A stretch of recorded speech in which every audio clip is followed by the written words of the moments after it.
Hi, I'm Kiran R, Assistant Professor, Srinarayana Institute of Technology, Adur. ഇന്ന് നമ്മൾ question paper ഡിസ്കഷനാണ് ചെയ്യുന്നത്. നമ്മുടെ സെക്കൻഡ് ഇൻറ്റേർണൽ ഫ്ലൂയിഡ് മെഷീനറിയുടെ ക്വസ്റ്റ്യൻ പേപ്പർ ഡിസ്കഷൻ സ്റ്റാർട്ട് ചെയ്യുവാണ്. അപ്പോൾ ഈ ക്വസ്റ്റ്യനകത്ത് 3 പാർട്ടായിരുന്നു ഉണ്ടായിരുന്നത്. നമുക്ക് പഠിക്കാനായിട്ട് 3 മൊഡ്യൂൾസാണ്. മൊഡ്യൂൾ 3, മൊഡ്യൂൾ 5 ആൻഡ് മൊഡ്യൂൾ 6 ആയിരുന്നു എക്സാമിൻ്റെ സിലബസ് എന്ന് പറഞ്ഞു കഴിഞ്ഞാൽ.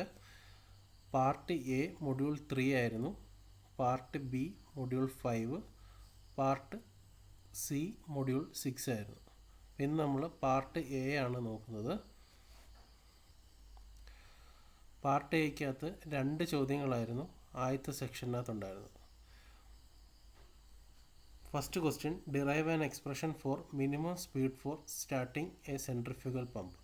ഒരു സെൻട്രിഫ്യൂഗൽ പമ്പിൻ്റെ മിനിമം സ്പീഡ് കണ്ടുപിടിക്കുന്ന എക്സ്പ്രഷൻ ഡിറൈവ് ചെയ്യാനായിരുന്നു ആദ്യത്തെ ക്വസ്റ്റ്യൻ. അപ്പം നിങ്ങൾക്കറിയാം, ഒരു സെൻട്രിഫ്യൂഗൽ പമ്പിൻ്റെ സക്ഷൻ സൈഡിൽ നിന്ന് സക്ഷൻ പൈപ്പ് സമ്പിനകത്തോട്ട് ഇമേഴ്സ് ചെയ്ത് കിടക്കുമായിരിക്കും. സക്ഷൻ പൈപ്പിനകത്തോട്ട് വാട്ടർ സക്ഷൻ പൈപ്പ് വഴി ഇമ്പല്ലറിനകത്ത് വന്നു. ഇമ്പല്ലർ റൊട്ടേറ്റ് ചെയ്ത് ആണ് ആ പ്രഷറൈസ് കൊണ്ടാണ് നമുക്ക് ഡിസ്ചാർജ് കിട്ടുന്നത്. അപ്പം നമുക്ക് പ്രോപ്പറായിട്ട് ഡിസ്ചാർജ് കിട്ടാൻ വേണ്ടി എത്ര മിനിമം സ്പീഡിൽ അല്ലെങ്കിൽ എത്ര സ്പീഡിൽ കറങ്ങണം. നമുക്ക് സ്പീഡ് കൂടുന്നതനുസരിച്ച് നമുക്ക് പ്രഷർ ഇൻക്രീസ് ചെയ്യാൻ പറ്റും. ഇമ്പല്ലറിൻ്റെ സ്പീഡ് കൂട്ടുന്നതനുസരിച്ച് നെഗറ്റീവ് പ്രഷർ ക്രിയേറ്റ് ചെയ്യാം. അതനുസരിച്ച് നമുക്ക് ഡിസ്ചാർജ് കൂട്ടാം. പക്ഷേ അതിനൊരു ലിമിറ്റുണ്ട്. നമ്മൾ ഒരുപാട് നെഗറ്റീവ് പ്രഷർ ആയിക്കഴിഞ്ഞാൽ അത് വേപ്പർ പ്രഷറിനെക്കാട്ടി താഴെ പോയിട്ട് ക്യാവിറ്റേഷൻ ഉണ്ടാവാൻ ചാൻസ് ഉണ്ട്. അപ്പോൾ ഈ 2 ലിമിറ്റും വെച്ചുകൊണ്ട് നമുക്ക് പറ്റുന്ന മിനിമം സ്പീഡ് ആണ് നമ്മൾ നോക്കുന്നത്. ആ സ്പീഡിന് കാട്ടിൽ കൂടുതലായി കഴിഞ്ഞാൽ ക്യാവിറ്റേഷൻ ഉണ്ടാവും. അപ്പോൾ അതിൻ്റെ എക്സ്പ്രഷൻ കണ്ടുപിടിക്കാനായിരുന്നു ആദ്യത്തെ ക്വസ്റ്റ്യൻ.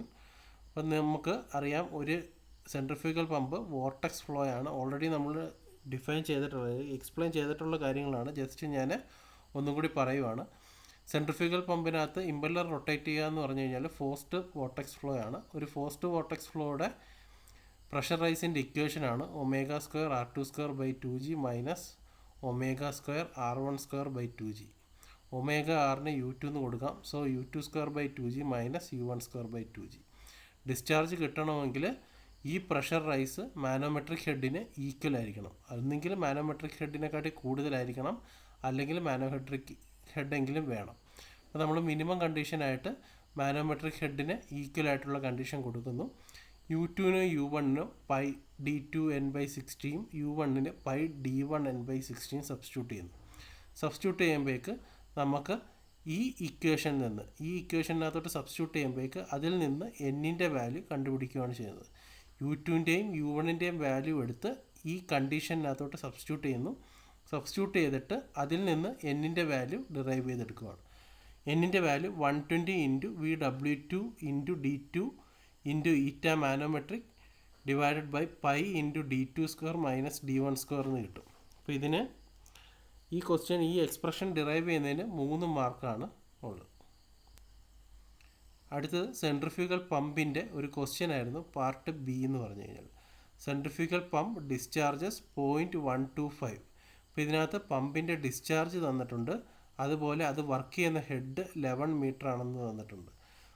പമ്പ് വർക്ക് ചെയ്യുന്ന RPM തന്നിട്ടുണ്ട് 500 RPM. പമ്പിൻ്റെ ഔട്ടറും ഇന്നറും ഡയമീറ്റർ തന്നിട്ടുണ്ട് 500 mm 250 mm. ഫൈ തന്നിട്ടുണ്ട് 35 ഡിഗ്രി. അതേപോലെ തന്നെ ഇതിൻ്റെ ബ്ലേഡിൻ്റെ ഏരിയ 0.07 ആണെന്ന് പറഞ്ഞിട്ടുണ്ട്. നമുക്ക് 3 കാര്യങ്ങളാണ് കണ്ടുപിടിക്കേണ്ടത്. Manometric efficiency, vane angle at inlet, അതായത് തീറ്റ. മാനോമെട്രിക് എഫിഷ്യൻസി എന്ന് പറഞ്ഞാൽ eta manometric. Loss of head, discharge 40% കുറയുമ്പം ഇൻലെറ്റിലുള്ള ലോസ് ഓഫ് ഹെഡ് കണ്ടുപിടിക്കുക. ഈ 3 കാര്യങ്ങളാണ് നമുക്ക് ചെയ്യാൻ. അപ്പോൾ ആദ്യം നമുക്ക് തന്നേക്കുന്ന ഗിവൺ ക്വാണ്ടിറ്റീസ് എല്ലാം എഴുതിയിട്ടുണ്ട്. Q 0.125, manometric head 11 metres, working RPM 500 RPM, diameter 500 mm, ഔട്ട്ലെറ്റിലേത് ഇൻലെറ്റിലെ ഡയമീറ്റർ 250 mm. ഫൈ എന്ന് പറയുന്നത് 35 ഡിഗ്രിയാണ്, ഔട്ട്ലെറ്റിലെ വെയിൻ ആംഗിളാണ്. ഏരിയ πd1b1 = πd2b2 = 0.07 എന്ന ക്വസ്റ്റ്യനിൽ തന്നിട്ടുണ്ട്. വെലോസിറ്റി ഓഫ് ഫ്ലോ കോൺസ്റ്റൻ്റ് ആണ്. എന്ന് പറഞ്ഞു കഴിഞ്ഞാൽ VF1 = VF2 ആണ്. ഇനി നമുക്ക് ഈ ഇക്വേഷനകത്തു നിന്ന് മാനോമെട്രിക് എഫിഷ്യൻസിയാണ് നമ്മൾ കണ്ടുപിടിക്കാൻ പോകുന്നത്. മാനോമെട്രിക് എഫിഷ്യൻസിയുടെ ഇക്വേഷൻ ഈറ്റ മാനോമെട്രിക് =HM/VW2U2/G ആണ്. അപ്പോൾ ഇതിനകത്ത് HM ക്വസ്റ്റ്യനിൽ ഡയറക്റ്റ് തന്നിട്ടുണ്ട്, VW2U2/G. അതിനകത്ത് VW2 കണ്ടുപിടിക്കണം, U2 കണ്ടുപിടിക്കണം. അതിനു വേണ്ടിയാണ് നമ്മൾ വെലോസിറ്റി ട്രയാങ്കിൾ വരച്ചു, inlet velocity triangle, outlet velocity triangle വരച്ചു. അതിനുശേഷം U2 കണ്ടുപിടിക്കാൻ വേണ്ടി നമുക്കറിയാം πd2 n/60 ആണ്. പൈ കോൺസ്റ്റൻ്റ് ആണ്. D2 ക്വസ്റ്റ്യന് തന്നിട്ടുണ്ട്, N ക്വസ്റ്റ്യന് തന്നിട്ടുണ്ട്. സബ്സ്റ്റിറ്റ്യൂട്ട് ചെയ്യുമ്പോഴേക്ക് നമുക്ക് 13.08 m/s കിട്ടും. അതേപോലെ VW2 കിട്ടാൻ വേണ്ടി നമ്മൾ ഔട്ട്ലെറ്റ് വെലോസിറ്റി ട്രയാങ്കിളിൽ നിന്ന് tan phi എടുക്കുന്നു. tan phi എടുക്കുമ്പോഴേക്ക് VF2/U2 - VW2 എന്ന് വരും. അതിൽ നിന്ന് VW2 = 10.5 m/s എന്ന് കിട്ടും. VW2 U2 കിട്ടിക്കഴിഞ്ഞാൽ മാനോമെട്രിക് എഫിഷ്യൻസിയുടെ ഇക്വേഷനകത്തോട്ട് സബ്സ്റ്റിറ്റ്യൂട്ട് ചെയ്യാം. മാനോമെട്രിക് എഫിഷ്യൻസി HM/VW2U2/G ആണ്. VW2 ഇപ്പോൾ നമുക്ക് കിട്ടി, U2 കിട്ടി. സബ്സ്റ്റിറ്റ്യൂട്ട് ചെയ്യുക. സബ്സ്റ്റിറ്റ്യൂട്ട് ചെയ്ത് കഴിയുമ്പോഴേക്ക് മാനോമെട്രിക് എഫിഷ്യൻസിയുടെ ഇക്വേഷൻ കിട്ടും. 78.5% ആണ് ഫൈനൽ മാനോമെട്രിക് എഫിഷ്യൻസി എന്ന് പറഞ്ഞു കഴിഞ്ഞാൽ. ഇനി അതിൻ്റെ കേസ് 2 ആണ്. കേസ് 2-നകത്ത് വെയിൻ ആംഗിൾ അറ്റ് ഇൻലെറ്റ് ആണ് കണ്ടുപിടിക്കാൻ പറഞ്ഞിരിക്കുന്നത്. വെയിൻ ആംഗിൾ അറ്റ് ഇൻലെറ്റ് എന്ന് പറഞ്ഞു കഴിഞ്ഞാൽ തീറ്റയാണ്. തീറ്റ കണ്ടുപിടിക്കാൻ വേണ്ടി ഇൻലെറ്റ് വെലോസിറ്റി ട്രയാങ്കിളിനകത്തു നിന്ന് tan തീറ്റ എടുക്കുന്നു. tan theta = opposite by adjacent ആണ്. So VF1/U1. U1-ൻ്റെ വാല്യൂ നമുക്കറിയാം, πd1 n/60 വെച്ച് 6.54 m/s കിട്ടും. VF1 = VF2 ആണ്. അപ്പോൾ VF1-ൻ്റെ വാല്യൂ 1.785 m/s. tan തീറ്റ 0.27 വരും. തീറ്റ എന്ന് പറയുമ്പോൾ tan ഇൻവേഴ്സ് എടുക്കുമ്പോഴേക്ക് 15.2 ഡിഗ്രി വരും. ഇനി ലാസ്റ്റ് കേസ് 3 ആണ്. കേസ് 3-ക്കകത്ത് ഡിസ്ചാർജ് 40% കുറയുമ്പോൾ ഉള്ള കേസാണ്. അപ്പം പുതിയ ഡിസ്ചാർജ് കണ്ടുപിടിക്കാൻ വേണ്ടി 40% കുറയുക എന്ന് പറഞ്ഞു കഴിഞ്ഞാൽ ഇപ്പോൾ അവൈലബിൾ ആയിട്ടുള്ള ഡിസ്ചാർജ് എന്ന് പറഞ്ഞു കഴിഞ്ഞാൽ 60%. ഉള്ള ഡിസ്ചാർജിൻ്റെ 60% അവൈലബിൾ ആയിട്ടുള്ള ഡിസ്ചാർജ്, പുതിയ ഡിസ്ചാർജ്.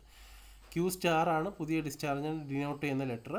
Q star = 0.6 × Q. അപ്പോൾ നമുക്ക് 0.075 m3/s ആണ് പുതിയ ഡിസ്ചാർജ്. ആ ഡിസ്ചാർജിന് കറസ്പോണ്ടിങ് ആയിട്ടുള്ള വെലോസിറ്റി ഓഫ് ഫ്ലോ ആണ് VF1 സ്റ്റാർ. VF1 സ്റ്റാർ എന്ന് പറഞ്ഞു കഴിഞ്ഞാൽ പുതിയ ഡിസ്ചാർജ് ഡിവൈഡഡ് ബൈ ഏരിയ. പുതിയ ഡിസ്ചാർജിൻ്റെ വാല്യൂ 0.075, ഏരിയ ക്വസ്റ്റ്യന് തന്നിട്ടുണ്ട് 0.07. അപ്പോൾ 1.07 m/s കിട്ടും പുതിയ വെലോസിറ്റി ഓഫ് ഫ്ലോ എന്ന് പറഞ്ഞ്. ഇനി ഇൻലെറ്റ് വെലോസിറ്റി ട്രയാങ്കിൾ ഞാൻ വരച്ചിട്ടുണ്ട്. ഇൻലെറ്റ് വെലോസിറ്റി ട്രയാങ്കിളിനകത്ത് പഴയ VF1-ഉം പുതിയ VF1-ഉം മാർക്ക് ചെയ്തിട്ടുണ്ട്. ആ ഇൻലെറ്റ് വെലോസിറ്റി ട്രയാങ്കിളിൻ്റെ ചേഞ്ച് ഇൻ ഇൻലെറ്റ് വെലോസിറ്റി ഹെഡാണ് കണ്ടുപിടിക്കേണ്ടത്. അപ്പോൾ ആദ്യത്തെ വെലോസിറ്റി ഹെഡ് എന്ന് പറയുന്നത് ഈ വെലോസിറ്റി ട്രയാങ്കിളിനകത്ത് AB ആണ് ആദ്യത്തെ വെലോസിറ്റി ഹെഡ്. AB എന്ന് പറയുന്നതാണ്. രണ്ടാമത്തെ വെലോസിറ്റി ഹെഡാണ് EB എന്ന് പറയുന്ന വെലോസിറ്റി ഹെഡ്. അപ്പോൾ നമുക്ക് കണ്ടുപിടിക്കേണ്ടത് ചേഞ്ച് ഇൻ വെലോസിറ്റി ഹെഡാണ്. അതായത് AE ആണ് ചേഞ്ച് എന്ന് പറയുന്നത്. അപ്പോൾ change in velocity head = U1 - EB² divided by 2G. AE എന്ന് പറഞ്ഞു കഴിഞ്ഞാൽ AB - EB ആണ് AE എന്ന് പറയുന്നത്. അതുകൊണ്ടാണ് AB എന്ന് പറഞ്ഞു കഴിഞ്ഞാൽ U1 ആണ്. U1 - EB-യുടെ വാല്യൂ നമുക്ക് കണ്ടുപിടിക്കണം. U1 - EB² divided by 2G. Velocity ഹെഡിൻ്റെ ഇക്വേഷൻ എന്ന് പറഞ്ഞു കഴിഞ്ഞാൽ U²/2G ആണ്. ഇവിടുത്തെ നെറ്റ് U ആണ്. നമുക്ക് U1 - EB വെച്ച് കിട്ടുന്നത്. അതിൻ്റെ സ്ക്വയർ ഡിവൈഡഡ് ബൈ 2G. ഇനി EB കണ്ടുപിടിക്കാൻ വേണ്ടി EB = തീറ്റ നമുക്ക് ഓൾറെഡി ഇവിടെ കണ്ടുപിടിച്ച് വെച്ചിട്ടുണ്ട് 15.2 എന്ന്. സോ ആ തീറ്റ ഈ ചെറിയ ട്രയാങ്കിളിനകത്ത് ഡോട്ടഡ് ലൈൻ കാണിച്ചേക്കുന്ന ചെറിയ ട്രയാങ്കിളിനകത്ത് നിന്ന് നമ്മൾ tan എടുക്കുവാണ്. tan എടുക്കുമ്പോഴേക്ക് tan theta = VF1/EB എന്ന് വരും. അതിൽ നിന്ന് EB = 3.9 m/s എന്ന് വരും. ഈ ഇക്വേഷൻ ഇപ്പോൾ EB-യുടെ ഈ ഇക്വേഷൻ എടുത്ത് ലോസ് ഓഫ് ഹെഡിനകത്തോട്ട് സബ്സ്റ്റിറ്റ്യൂട്ട് ചെയ്യുമ്പോഴേക്ക് U1 - EB² divided by 2G നമ്മൾ സബ്സ്റ്റിറ്റ്യൂട്ട് ചെയ്യുമ്പോഴേക്ക് 0.355 മീറ്റർ കിട്ടും. അതാണ് അതിന് കറസ്പോണ്ടിങ് ആയിട്ടുള്ള ഇൻലെറ്റ് വെലോസിറ്റി ഹെഡ് എന്ന് പറയുന്നത്.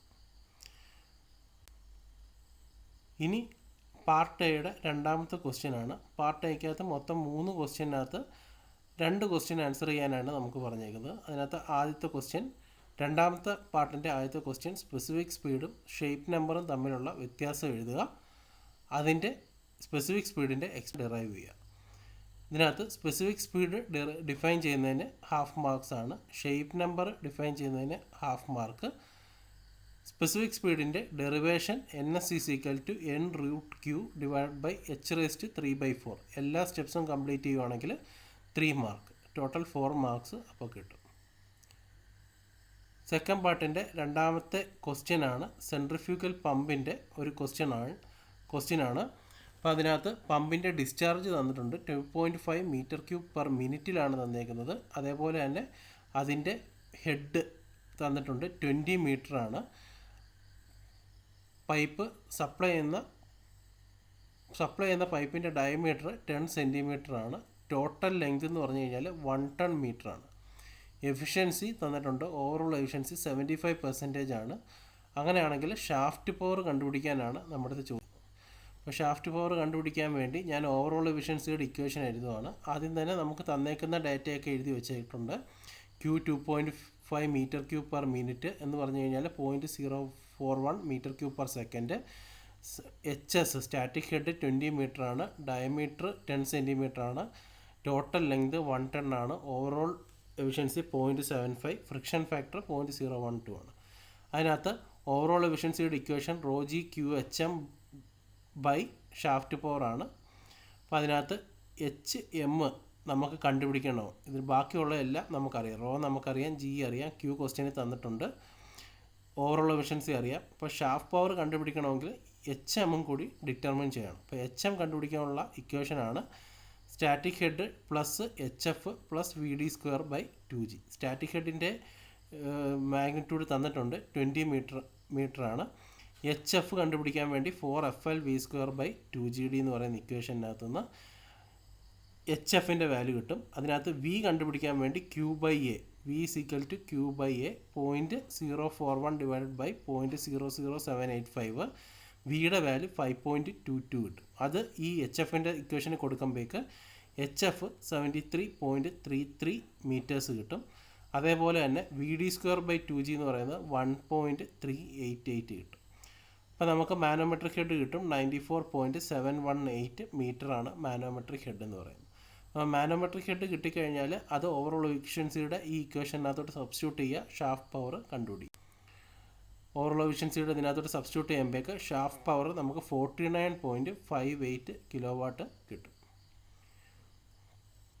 ഇനി പാർട്ട് എയുടെ ലാസ്റ്റ് സെക്ഷനാണ്. പാർട്ട് എയുടെ ലാസ്റ്റ് സെക്ഷനകത്ത് ആദ്യത്തത് ഒരു പ്രോബ്ലമാണ്, മൾട്ടി സ്റ്റേജ് സെൻട്രിഫ്യൂഗൽ പമ്പിൻ്റെ പ്രോബ്ലമാണ്. 4 ഇമ്പല്ലറാണ് ഒരു ഷാഫ്റ്റിനകത്ത് കണക്ട് ചെയ്തേക്കുന്നത്. വർക്കിംഗ് RPM 350 RPM ആണെന്ന് തന്നിട്ടുണ്ട്. ടോട്ടൽ ഹെഡ് എന്ന് പറയുന്നത് ടോട്ടൽ മാനോമെട്രിക് ഹെഡ് 40 മീറ്ററാണ്. ഡിസ്ചാർജ് തന്നിട്ടുണ്ട്, 5 തന്നിട്ടുണ്ട്, വിഡ്ത്തും ഡയമീറ്ററും തന്നിട്ടുണ്ട്. മാനോമെട്രിക് എഫിഷ്യൻസി കണ്ടുപിടിക്കാനാണ് ചോദിക്കുന്നത്. അപ്പോൾ നമുക്ക് തന്നേക്കുന്ന ഡാറ്റാസ് എല്ലാം എഴുതി. നമ്പർ ഓഫ് ഇമ്പല്ലേഴ്സ് 4 ആണ്, working RPM 350 RPM, total head 40, discharge 0.2, 5 vane angle at outlet 40 degree, വിഡ്ത്തും ഡയമീറ്ററും തന്നിട്ടുണ്ട് 5 സെൻറ്റിമീറ്ററും 65 സെൻറ്റിമീറ്ററും. മാനോമെട്രിക് ഹെഡ് എഫിഷ്യൻസിയാണ് കണ്ടുപിടിക്കേണ്ടത്. മാനോമെട്രിക് എഫിഷ്യൻസി കണ്ടുപിടിക്കാൻ വേണ്ടി ηm = HM / VW2U2/G. Manometric head എന്ന് പറഞ്ഞു കഴിഞ്ഞാൽ ടോട്ടൽ ഹെഡ് 40 ആണ്, നമ്പർ ഓഫ് ഇമ്പല്ലേഴ്സ് 4 ആണ്. അപ്പോൾ ഒരു ഇമ്പല്ലറിൻ്റെ ഹെഡ് എന്ന് പറയുന്നത് 10 മീറ്ററാണ്. അത് ഈ ഇക്വേഷനകത്തോട്ട് സബ്സ്റ്റിറ്റ്യൂട്ട് ചെയ്യുന്നു. HMൻ്റെ അവിടെ 10 കൊടുക്കുന്നു. VW2 U2 πD2 n/60 എന്ന് കിട്ടുന്നു. VW2 വെലോസിറ്റി ട്രയാങ്കിളിനകത്ത് tan phi എടുക്കുമ്പോഴേക്ക് VF2 / U2 - VW2. അതിൽ നിന്ന് VW2 = 9.57 m/s എന്ന് കിട്ടും. മാനോമെട്രിക് എഫിഷ്യൻസി 86% കിട്ടും. ഇനി അതിൻ്റെ ബി പാർട്ട് എന്ന് പറഞ്ഞു കഴിഞ്ഞാൽ ക്യാരക്ടറിസ്റ്റിക് കർവ്സ് ഓഫ് പമ്പ് എഴുതാനാണ്. അപ്പോൾ അതിനകത്ത് 2 സെക്ഷനാണുള്ളത്. മെയിൻ ക്യാരക്ടറിസ്റ്റിക് കർവ്സ് വരയ്ക്കുന്നതിന് 2 മാർക്ക്, ഓപ്പറേറ്റിംഗ് ക്യാരക്ടറിസ്റ്റിക് കർവ്സ് വരയ്ക്കുന്നതിന് 2 മാർക്ക്. അപ്പോൾ ടോട്ടൽ 4 മാർക്സ്. അപ്പോൾ ഇത്രയാണ് പാർട്ട് എക്കകത്ത് വരുന്ന സെക്ഷൻസ്. പാർട്ട് ബി അടുത്ത വീഡിയോയിൽ നമുക്ക് നോക്കാം. താങ്ക്സ്.